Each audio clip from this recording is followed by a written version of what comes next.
안녕하세요. 10년 전 제게는 누가 봐도 예쁘다고 칭찬할 만큼의 미모가 뛰어난 와이프가 있었습니다.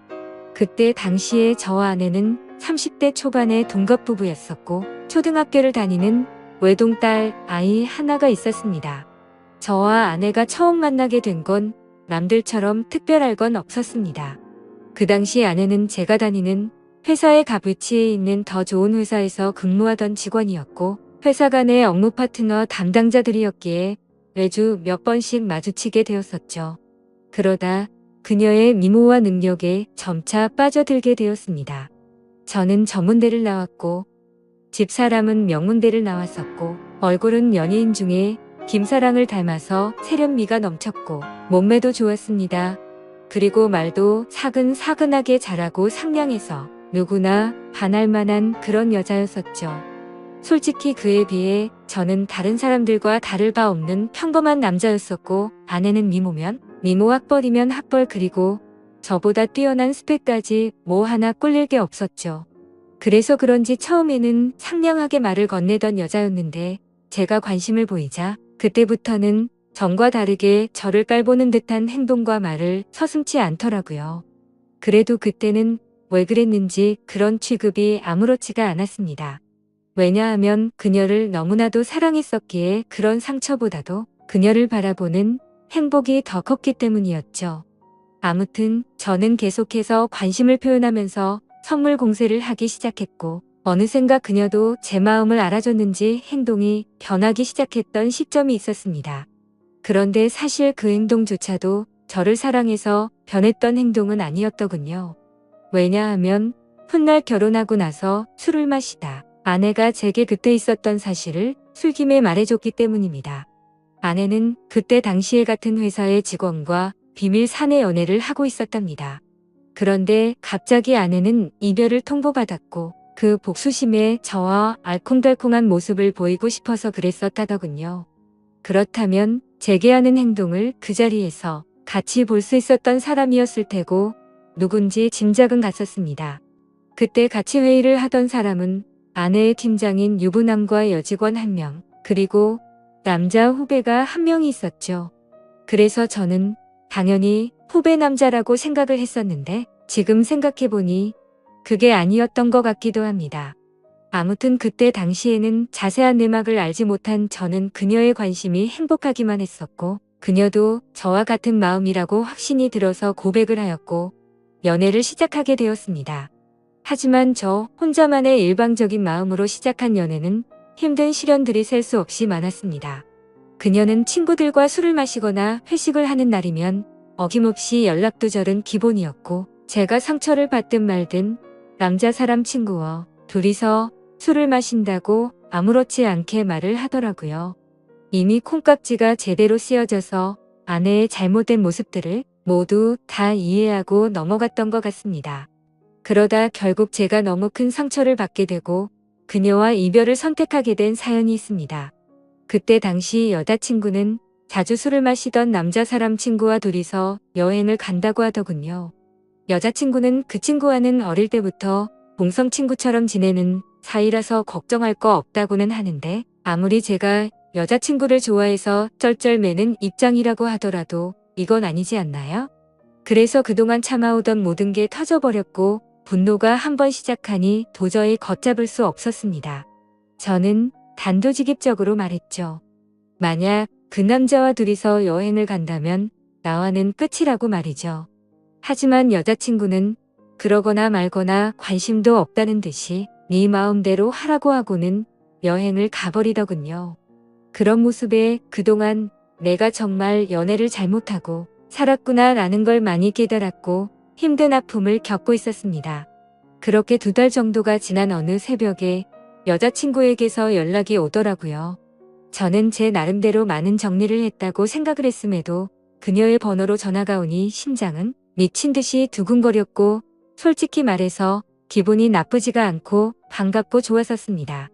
곧바로 그녀의 전화를 받아보니 우는 목소리로 제게 사과를 하더군요. 그동안 자신에게 잘해줬던 걸 너무 몰랐답니다. 그런데 헤어지고 나니까 자신도 저를 너무 사랑했다는 걸 깨달았고 용서를 해달라고 하더라고요. 그리고 그때 했던 선택은 자신도 후회한다며 다시는 그런 말도 안 되는 짓 하지 않겠다고 했죠. 솔직히 고민이 잠깐 동안 되기는 했지만 그녀의 말을 진심으로 믿고 싶었습니다. 그래서 그녀의 용서를 받아주었고 결국 연애를 다시 시작하게 되었죠. 그날 이후로는 다른 평범한 연인들처럼 그녀도 제게 헌신을 다해주더군요. 달라진 모습에 저는 하루하루가 행복했었고 제 선택에 후회가 없었습니다. 그렇게 행복한 연애를 하던 중 한 달 정도가 지난 뒤에 아내는 제게 말했습니다. 아무래도 아이를 가진 것 같다고 해서 병원에 가봤는데 임신한 지 3개월이 되었답니다. 그 이야기를 듣고 나서 심장이 덜컹하더군요. 솔직히 기분이 좋아야 정상인데 뭔가 석연치 않은 기분이 들었기 때문입니다. 3개월 전이면 아내가 남자 사람 친구와 여행을 갔을 시기와 겹쳤기 때문이었죠. 그래서 저는 더 이상 의심하고 싶지도 않았고 직설적으로 물어봤습니다. 혹시 그 남자랑 여행 가서 별일이 없었던 거 맞냐고 했죠. 그러자 여자친구는 불같이 화를 내면서 무슨 그따위 생각을 하냐고 하더라고요.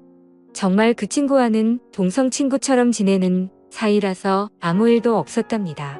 그리고 정의심이 되면 나중에 아기 낳아서 유전자 검사를 해도 된다고 하면서 괜히 책임지기 싫으니까 핑계대는 거 아니냐면서 오히려 저를 몰아붙이더라고요.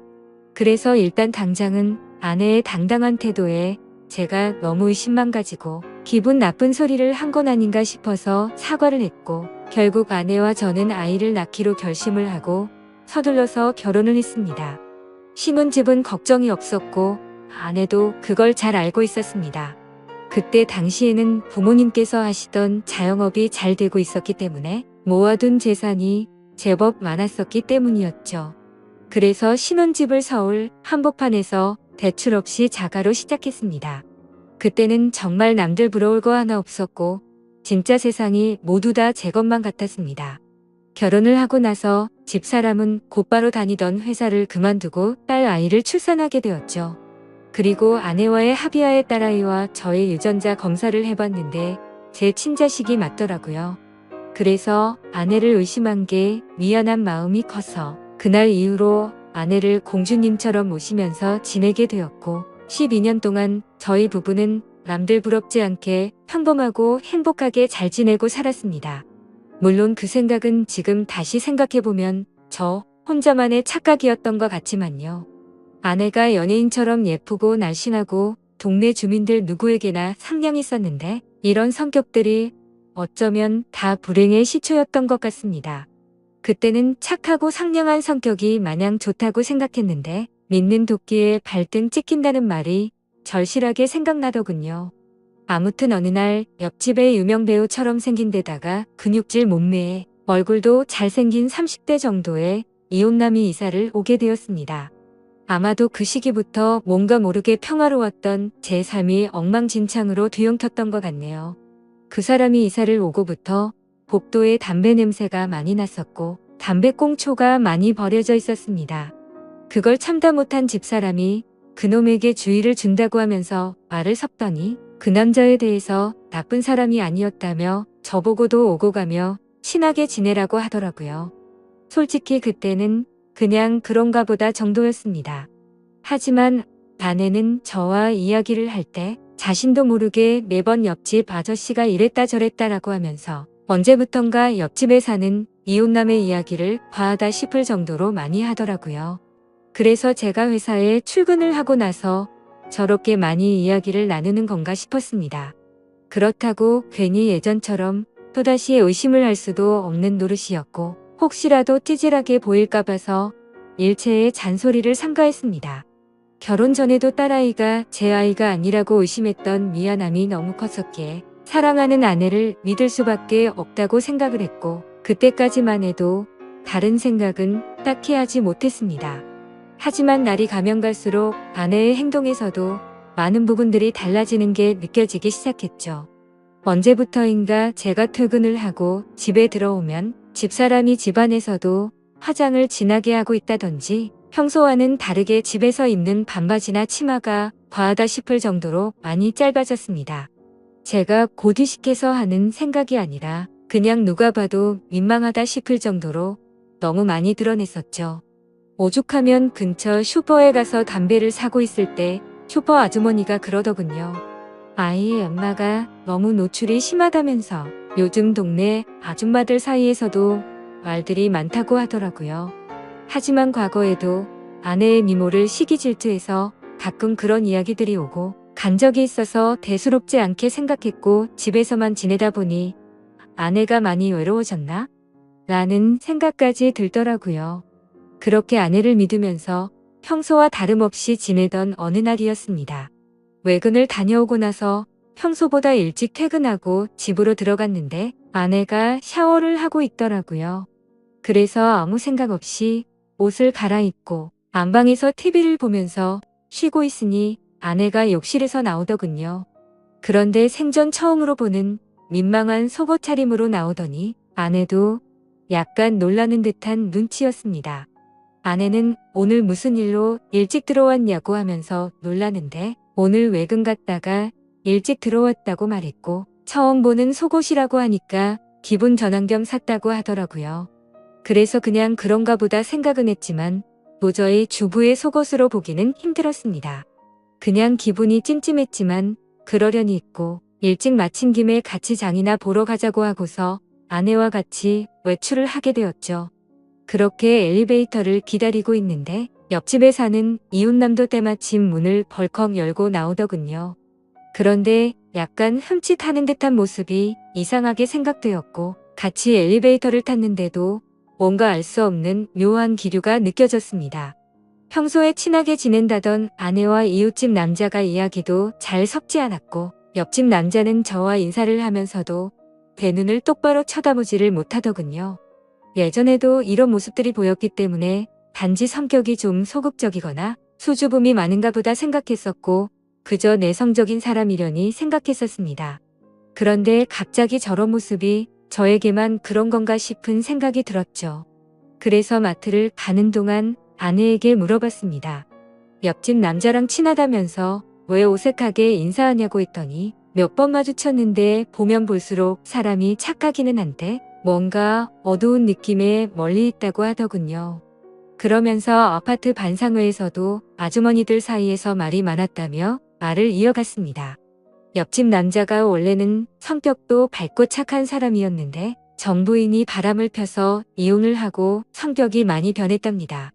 그래서 옆에서 지켜보면 매일같이 술만 마셔대고 담배도 엄청나게 많이 핀다고 하더라고요. 그 말을 듣고부터는 그날 이후로 옆집 남자에 대한 궁금증이 더 생겨나서 유심히 지켜보기 시작했습니다.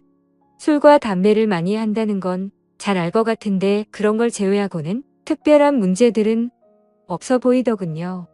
옆집 남자는 주말이면 어김없이 교회도 빠지지 않고 혼자서 잘 나가더군요.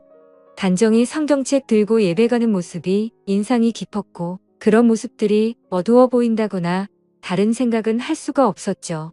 그냥 누가 보더라도 겉보기에는 정말로 절대 문제가 있는 사람 같아 보이진 않았습니다. 그리고 눈을 잘 마주치지 못할 뿐 제가 보기에는 인사도 잘해서 친절하고 예의가 바른 사람으로 보였고 제가 직접 지켜본 옆집 남자는 아내가 말했던 모습과는 전혀 달랐기에 의심이 싹트기 시작했습니다. 솔직히 말해서 제 아내가 유부녀라고는 하지만 매일같이 운동을 다니면서 관리를 잘해서 아이를 출산하기 전처럼 몸매도 좋았고 피부 관리도 항상 잘해왔기에 20대 중반으로밖에 보이지가 않았죠. 그래서 길을 가다가도 남자들이 10명 중에 5명은 다시 쳐다볼 정도로 훌륭했었기에 옆집 사는 남자도 충분히 관심을 가지고서 저 몰래 들이대지 않았을까 싶었습니다. 그리고 그때부터는 별의별 생각이 다 들더라고요. 외근하고 일찍 들어간 날도 아내가 굳이 그 시간에 샤워를 하고 있었던 것도 수상했고 왜 그때 때마침 옆집 남자는 외출을 했으며 서로가 어색해했던 이유가 뭘까 이런 생각이 들었죠. 사실은 아내는 그 남자를 만나기 위해서 샤워를 했고 둘이서 만나려고 했는데 제가 있어서 둘 다 놀라서 그런 상황이 벌어진 게 아닌가 이런 생각이 들었습니다. 심지어 그날 마트에 다녀오고 나서도 잠들기 전 낮에 봤던 아내의 모습이 아른거려서 다가갔더니 아내는 이 핑계 저 핑계를 대면서 저를 피했던 모습이 기억났습니다. 절대 두 번 다시는 아내를 의심하지 않는다고 맹세하고 지키려고 애써봤지만 의심이 싹을 트기 시작하니 걷잡을 수 없이 커져가더군요. 아내가 입고 있는 의상들도 예전에는 그러려니 했었는데 이제는 옆집 남자한테 잘 보이려고 저 따위로 입은 건가? 라는 생각이 들기 시작했고 회사에서 일을 하고 있을 때도 지금쯤 아내가 바람을 피우고 있는 건 아닌가라는 생각에 일도 제대로 손에 잡히지가 않았습니다. 하지만 뭔가 의심이 되긴 했지만 예전처럼 아무런 증거도 없이 따질 수도 없었고 솔직히 말해서 이 모든 일들이 제 추측을 뿐 결정적인 사건이 없었기에 제가 착각을 하는 거라고 위안을 삼았습니다. 심지어 일이 걷잡을 수 없이 터져버리고 나면 지금의 이 행복한 가정이 깨지지 않을까 걱정도 되더라고요. 오죽하면 만약 아내가 바람을 피운 게 맞다고 하더라도 살다 보면 집사람도 사람이니까 잠시 한눈을 팔 수도 있고 봄바람에 그러려니 하고 빨리 제자리로 돌아오기만을 바랄 정도였죠.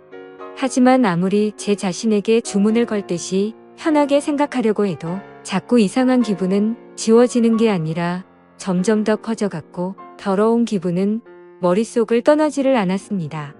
그래서 결국 오랜만에 만난 친구들과의 술자리에서도 제 표정이 어두워 있으니 친구들은 집요하게 제게 무슨 일인지 물어보게 되었고 너무 답답한 나머지 어쩔 수 없이 제 고민을 털어놓게 됐습니다.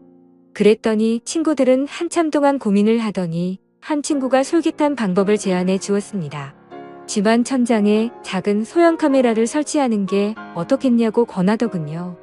이렇게 백날 첫날 고민하고 또 고민해봤자 의심은 더 커질 거라며 차라리 제 생각이 맞든 아니든 하루라도 빨리 아는 게 저와 딸아이를 위한 거라고 하더라고요.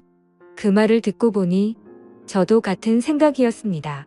예전에 딸아이의 친자 검사를 할 때도 의심을 하던 시기가 너무 힘들었었고 막상 검사를 할 때는 덤덤했었고 제 친자식이라는 결과가 나오니 더 행복해졌던 전례가 있었기 때문이었죠. 아내를 또다시 의심해서 미안하지만 만약 아니라면 평생 동안 헌신하겠다는 생각으로 아내가 운동을 나가고 집이 비어있는 시간에 작은 소형 카메라를 설치하게 되었습니다. 지금부터 세상에 이런 일이 또 있을까 싶은 반전 드라마가 시작됩니다. 저는 저보다 덩치도 좋고 근육질의 탄탄한 몸을 지닌 옆집 남자를 가만두지 않으려고 혼자서 온갖 상상을 했고 혹시라도 벌어질 위기 상황에 대처할 모든 만반의 준비를 하고 마음을 가다듬었습니다. 혹시라도 제가 예상했던 대로 아내와의 불륜이 확인되면 그냥 주먹 다툼을 하고서 징역이라도 가겠다고 각오까지 했을 정도였죠. 그렇게 저는 떨리는 마음을 진정시키면서 며칠 동안 매일 녹화된 비디오를 틀어보았습니다. 태어나서 처음으로 겪은 감정이었는데 정말 세상 지옥이 따로 없더군요. 저희 집으로 어떤 하우대 멀쩡한 남자가 우리 집에 들어오더군요. 그때부터는 설마 했던 마음이 확신으로 바뀌었고 손이 정신없이 떨렸습니다. 아무튼 집사람과 그 남자와 너무나도 자연스러워 보이더군요. 결국 최악의 상황들이 벌어졌고 제 믿음에 대한 대가는 배신으로 돌아오고 말았던 거죠. 그동안 왜 집사람이 그동안 그런 행동들과 지나친 의상들을 입었는지 그제서야 모든 이유를 알 것 같았습니다. 그러다가 남자가 카메라 쪽으로 뒤돌아 서게 되면서 그 정체를 알게 되었죠. 저는 당연히 옆집 남자겠거니 생각하면서 얼굴을 유심히 들여다보고 있는데 깜짝 놀라서 소리를 지를 뻔했습니다. 제가 예상하던 옆집 남자가 아니라 아랫집에 사는 제 딸아이의 친구 아빠더군요. 그 남자의 딸과 제 딸아이가 같은 학교를 다니는 친구라서 부모들끼리도 잘 알고 친한 사이였습니다. 그래서 그런지 이런 말도 안 되는 짓거리를 하고 있었다라는 게 너무 현실감도 없었고 이해도 되지 않더라고요. 아랫집 남자는 나이가 많고 얼굴도 못생겼을 뿐더러 고지식한 선비마냥 점 자는 사람이었기에 정말 상상조차 못했었습니다. 그때부터는 도저히 제정신으로 버틸 수가 없겠더군요. 그 아랫집 남자는 외적으로나 다른 건 볼품이 없더라도 학력도 좋고 직장도 좋은 소위 엘리트라는 사람이었습니다. 그때 문득 그런 기억이 떠오르더군요. 언제 한번 그 집 부부랑 같이 식사를 하던 자리였는데 왠지 모르게 집사람이 평소와 다르게 잘 웃고 기분 좋게 보내더니 집에 돌아와서는 자기가 아래집 남자랑 코드가 잘 맞는다며 그런 헛소리를 주절거리더군요. 솔직히 제가 아랫집 남자를 무시했어서 그랬던 건지 그 말이 전혀 기분이 나쁘지 않았고 그냥 그런가 보다 하고 헤었던 거죠. 지나고 나서 생각해보니 그때부터 이미 눈이 맞았던 걸 눈치챘어야 했던 건데 제가 너무 한심스럽고 원망스러웠습니다. 저는 너무 열이 받아서 지금까지 벌어진 모든 사실을 인터넷에 올려서 이것들을 온 천하에 알리고 싶었고 2번 다시는 세상에 차마 얼굴도 못 들고 살게 만들고 싶었는데 차마 딸아이 때문에 도저히 그렇게는 못하겠더군요. 그러면 차라리 평생 죄책감을 갖고 살아갈 수 있게 내가 잘못되는 게 그게 최고의 복수겠거니 생각하고 옥상을 2번이나 올라갔다 내려왔다를 반복했지만 도저히 겁이 나고 용기가 나지 않아서 집으로 돌아왔습니다. 세상에서 가장 큰 분노가 생겼는데도 불구하고 어떤 복수를 하는 것조차 쉽지 않다라는 걸 처음으로 깨달았던 것 같네요. 결국에 어떻게 할지 한참 동안 고민을 하다가 집사람의 부모님에게 이 모든 사실을 알려야겠다고 생각을 했습니다. 곧바로 근처에 살고 있는 저희 누나에게 연락을 해서 저녁에 딸아이 좀 데려가서 맡아달라고 부탁을 했고 그날 저녁 장인어른과 장모님을 저희 집으로 모셔왔습니다. 갑작스러운 상황에 무슨 일인지 물어보셨지만 제 어두운 표정과 침묵의 낌새를 느끼셨는지 조용히 저를 따라와 주시더군요. 그리고서는 집에 도착해서 지금까지 벌어진 일에 대해서 말씀드릴 게 있다고 했고 빠짐없이 전부 설명을 해줬습니다. 만약 2분께서 원하신다면 증거 영상도 있으니 원하시면 보여드린다고 말씀을 드렸죠. 그러자 2분은 서로 대화를 나누셨고 보고 싶다고 하시더라고요. 그래서 저는 아무 말 없이 녹화된 영상을 틀어드렸습니다. 장인어른과 장모님은 결혼 전부터 연애 시절에도 저를 굉장히 싫어했었고 엄청난 무시를 하던 분들입니다. 물론 당신네들 딸이 좋은 대학교 나와서 좋은 회사를 다니고 있는데 제가 성에 찰 수는 없었겠죠. 하지만 차마 입에 올릴 수 없는 말까지 서슴지 않게 하면서 무시하던 장인과 장모였는데 표정이 정말 가관이더라고요. 영상을 보시던 장모님은 울음을 터뜨려 버렸고 장인어른은 아무 말 없이 줄담배만 피우더군요. 그렇게 이야기를 마치고 난 뒤에 장모는 집으로 가셨고 몇 시간 뒤 집사람이 병신 나간 사람처럼 문을 열고 들어와서는 문이 부서질 듯이 문을 닫고서는 들어오더군요. 아내는 지금 제정신이냐고 적반하장으로 나왔습니다. 네가 뭔데 나에게 있던 일을 자기 부모에게 말도 없이 말했냐며 욕을 하기 시작하더라고요. 그냥 이혼하면 쉽게 끝날 문제인데 이를 왜 키우냐고 하면서 이혼하자고 발악을 하면서 대들더군요. 그 모습을 보니 너무나도 허탈했고 슬퍼서 오히려 제가 눈물이 다 났습니다. 저에게 미안하다고 한마디만 했었더라도 많은 게 달라졌을지도 모릅니다. 차라리 거짓말이라도 하면서 울고불고 빌었더라면, 다시는 안 그러겠다고 매달렸다면 아마도 저는 용서했을지도 모릅니다. 그때는 제 목숨보다 소중했고 제 모든 걸 줘도 아깝지 않아서 정말 소중하고 과분했던 집사람이었죠. 그만큼이나 저는 진짜 많이 아내를 사랑했었습니다. 너무 화가 났지만 차마 집사람을 건드릴 수는 없었기에 저는 그냥 바닥에 뒹굴면서 서럽게 통곡을 했습니다. 결국 집사람과는 이혼을 하기로 했고 아내에게 귀책 사유가 있었기에 딸아이는 제가 맡기로 했습니다.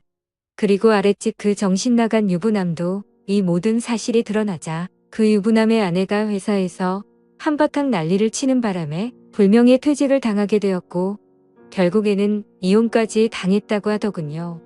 그리고 당장은 집에서 아이를 키울 사람이 없었기에 독신으로 지내고 있던 누나가 저희 집으로 들어와서 딸아이를 잘 키워줬습니다.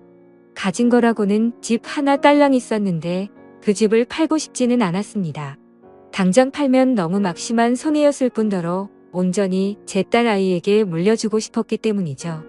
그래서 저는 제 딸아이에게 모든 걸 다 해주고 싶어서 정말 열심히 살았습니다. 나름대로 수입이 적지는 않았던 덕분도 있었고 제가 열심히 하는 만큼 수익은 더 늘어났기에 항상 추가 근무를 지원해서 했고 일 없는 날에는 대리기사도 뛰면서 정말 열심히 살았습니다. 제가 부족해서 엄마 없이 키운 죄를 물질적으로 풍족하게 해서라도 딸아이에게 모든 걸 보상해주고 싶었죠. 저는 5년째 낡은 구두를 고쳐가며 신어도 제 딸의 옷과 신발은 꼭 유명 메이커로 사서 입히고 신겼습니다. 딸이 원하면 유학도 보내주고 원하는 건 다 해주고 싶었고 시집갈 때도 진짜 잘해주리라고 마음먹고 악착같이 일만 했습니다. 그래서 일주일에 5번 넘게 마시던 술도 안 마시게 되었고 담배도 끊었습니다. 하루에 15시간씩 고된 일을 하고 집에 들어와서 공주님처럼 곤히 자고 있는 제 딸을 보면 신기하게도 그날 있었던 모든 피곤함과 스트레스가 모조리 사라지는 기분이 들더군요. 딸아이가 엄마가 없는데도 불구하고 큰 말썽도 안 부리고 건강하게 잘 커줘서 고마웠습니다. 쌓여가는 딸의 시집 미천 통장 잔고가 쌓여가는 걸 보면서 제 인생도 제자리를 찾아가는 기분이었죠. 그러다 딸아이가 초등학교를 졸업하고 중학교 들어갈 때쯤 저에게 중매가 들어왔습니다. 여자가 얼굴도 참하고 통통하고 다 좋은데 약간씩 다리를 절더라고요. 공부도 많이 하지 못했고 집안에 돈을 보태주느라 모은 돈도 500만 원 정도밖에 없다고 했습니다. 허우대 멀쩡해서 예쁜 몸자랑하느라 이 남자 저 남자한테는 웃음치면서 사는 여자보다는 낫다고 생각들더군요. 다리를 절어도 마음을 저는 것보다 제대로 정신 박힌 여자가 훨씬 더 낫겠지라고 생각을 했습니다. 저희는 그렇게 중매로 만나서 서로가 점점 호감을 쌓아가게 되었고 결국에는 따로 식은 올리지 않고 혼인신고만 하게 됐습니다. 그 이후로 저와 아내는 살림을 합치게 되었고 바로 그 다음 해에 아들을 갖고서 낳게 되었습니다. 지금의 제 아내는 처절하고 아팠던 지옥 같은 제 과거를 보상해주는 하늘에서 내려준 천사 같은 복덩어리였습니다. 아내는 빈손으로 결혼해서 미안하다며 늘 미안하다는 말을 입에 담고 살았고 제가 그렇게 말렸는데도 불구하고 살림에 도움이 되고 싶다면서 동네 마트에서 다리를 절면서도 알바를 하더군요. 예전 집사람은 지방에서 연하남과 살림을 차렸다고 하던데 철이 없는 남자를 만났는지 형편이 말도 안 되게 어렵다고 하더라고요.